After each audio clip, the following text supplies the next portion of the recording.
Ooh. So Jonathan Jones had media day to day, and he talked to us for a good little bit. One of the things he talked about is a brand new passion of that don't affect us as a team, but it's just kind of interesting. I wanted to share that with y'all. Also, uh, Hollywood Brown, man. It's scary if you follow me. It's scary to me because it makes me feel like we're gearing up to lose AJ Brown when bringing Hollywood Brown. Um, I know a lot of y'all been telling me, don't worry about it. It ain't that big a deal. He's just like here to fill it. It's just a 1 year deal too. It's also a 1 year deal, and this ain't a replacement wide receiver. No, no. I don't think that he will replace AJ Brown, but when you sign a Hollywood Brown, a deep threat, AJ Brown is normally our deep threat. And when you go get another deep threat, maybe you are gearing up for the possibility that you might not have AJ Brown. And I don't really like to think about the possibility of we might not have AJ Brown. So it is kind of scary. But he was also on Emmanuel Acho's show with Shady, and I don't know the other kid name, but he was on that show, and they asked him what was he most excited about coming to Philly. His answer was pretty. I don't know what to say. It was. I didn't really think that he paid attention. Most people don't pay attention to what Jalen Hurts bringing to the table as far as a quarterback. And he said one of the things I've been saying for years. So we're gonna watch that together. Um, and I'm gonna comment on it later. Uh, Lane Johnson has been media day man. You know what I'm saying? Lane Johnson is somebody I don't feel like when given an opportunity would lie. And he most definitely did in these interviews. He was asked in one interview what do you expect for the offense, and he gave a very detailed answer, which gave us a little hope to look like a little look into what we might be doing this coming season. And in another interview, well, I think it was in the same interview, but it was a different question where they asked um, what he didn't like about last season, and he gave a very honest answer as well.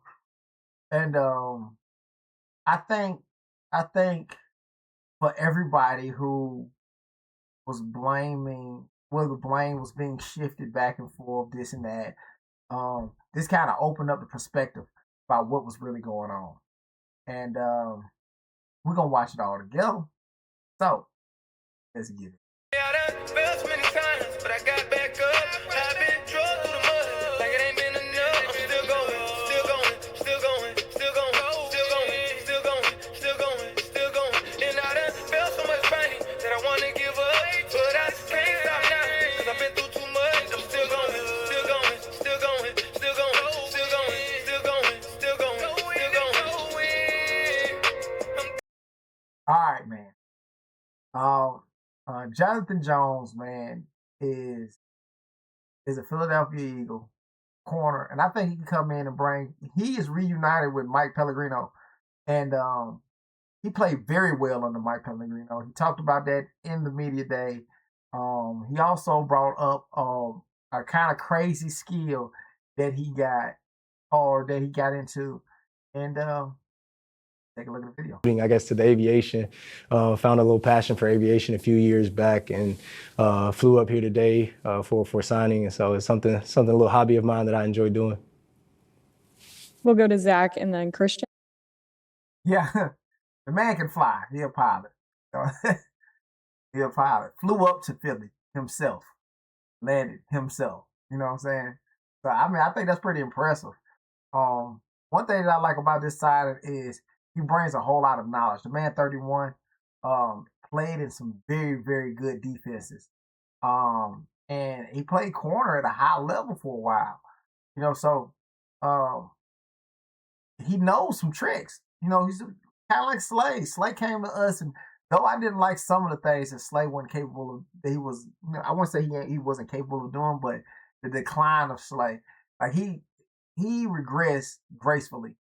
You know what I'm saying? But we got Jonathan Jones, who could probably bring some insight to Quinyon Mitchell and Cooper DeJean, and hopefully Tyreek Woolley, and to kind of help their games, to make the games better. So I'm happy to have him, man. 1 year deal. I'm happy to have him, man. Probably to add to this cornerback room that's very special right now. So yeah, let's get into Hollywood Brown. Hollywood Brown was on there with Emmanuel Acho and Shady, and was asked, "What are you more?" His deep ball is You great. talking about Jalen Hurts still or Patrick Mahomes? What is your impression of Jalen Hurts as a quarterback? I always been a fan of Jalen Hurts.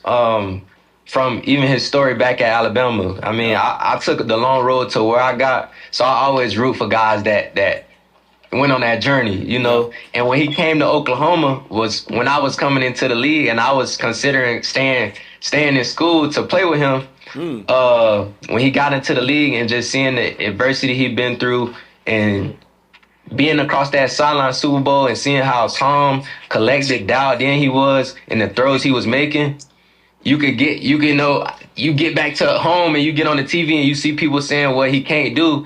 And it's like, I mean, everybody get on TV, everybody got their opinion. That's why we love this game. Yep. You know, that's why we love this sport, because anybody can chime in. You know, you can't be mad at somebody, you know, speaking their opinion. But I personally feel like he's one of the top vertical passers in the league. Like, as far as his deep ball is great. You talking about Jalen Hurts still or Patrick Mahomes? He's talking about Jalen Hurts. Jalen Hurts. I don't hate that take. He hit deep balls, though. Okay. I just had to clarify. He hit deep balls. Yo, this is what I deal with all day, though. Can I not clarify? He's one of the best vertical throwers in the league, and that's attractive to a receiver. Like, excited to see coming to field.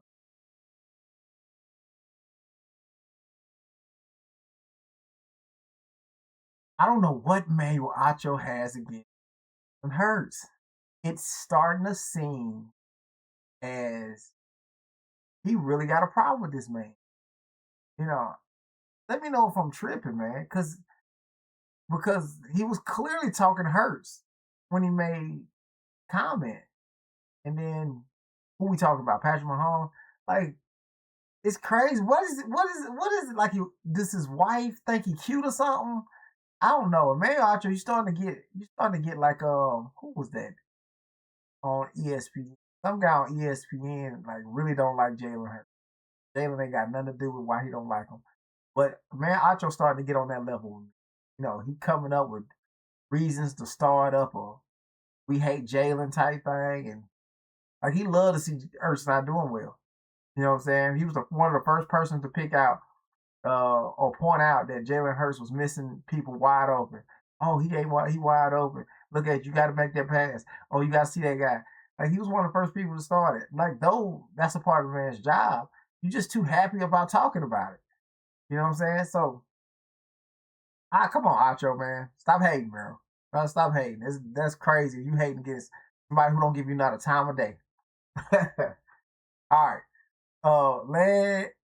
Lane Johnson was asked. I'm gonna play them both back to back. Like, Lane Johnson was asked, what he didn't like from last season.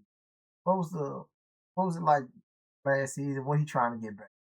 And this is what he said. I got to spend a little bit of time with Saquon in San Fran for the Super Bowl. I think everybody understands what an unbelievable football player he is, but talk about the dude that he is in the locker room. When you have a player that caliber and he has an ego that is very selfless and he loves watching other guys excel, if it's his backups, he's everybody's biggest supporter. And I think you see that when guys score, when you see people have success, he's the first guy there to congratulate them. We hopefully get him back to what he was a year ago. We had that big season. I just felt like, you know, up front, we kind of let him down in some aspects. So I want to get him back to full form for sure. I think when you look at what we accomplished last year, a lot of points were off. Saquon's getting hit in the backfield. And you see, you know, the pub that comes from it. You know, he's not the same player, this, that, and other. And that's something I truly hate. And I know it's a big part of it is how we're communicating and how we're adjusting up front. I know what he's capable of.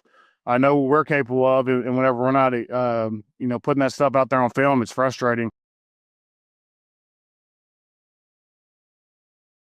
It was so collective. Let's make this straight up clear. Saquon Barkley went over 1,000 yards last. That was a terrible year for this run game. This run game, that was a terrible run game. There's a lot of teams that ain't got 1,000-yard rushers at all. We had one, and we had our worst run season. Saquon Barkley. We only had two, but this is by far the worst.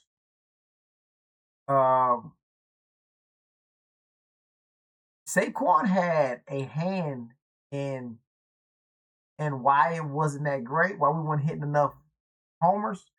But mostly this offensive line. And Lane Johnson went out there to say it.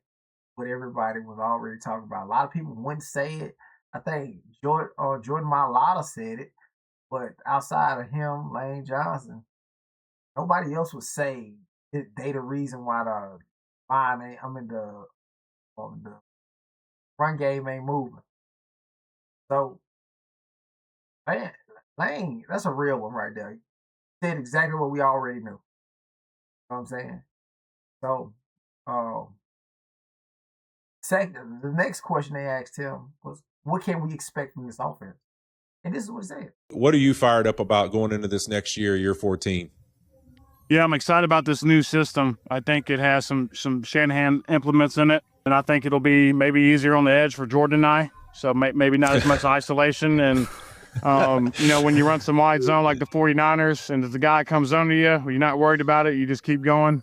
I can get used to that. So, yeah, man, I'm excited. I've watched these offenses from afar and been like, damn, that looks pretty fun. So that's right. Because listen, nobody lives in the island rate more than you, man. You have been one of the best pass protectors ever in the history of the game of football. That is for sure. You've dominated. But hey, man, nothing wrong with getting a couple play actions where you get to go get a guy, jump on people, and hey, come on, man. There's nothing better than starting a game with like a 3-step quick pass. If you throw a bootleg in there in the first 3 or 4 plays, it's like, hey, I'm going to have a great day today. There's nothing better than the early game bootleg. In college used to be early game cut pro to get those jitters out, Oh, yeah. So I'm a big fan of that. Hey, sounds good to me. Got to make the right reads. It's going to be a challenge for Jalen Hurts. It's going to be a challenge for Jalen Hurts, and I think that he'll step up to it. And we can count on him. I think we can count on him because nobody put in more time than him. So he really just got to get in there. It seemed like he believed in it. It seemed like he want to do it. So all he got to do is want it. And we off to a great start then.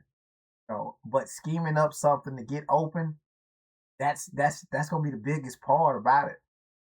They got help when it comes to play callers for the Bucs.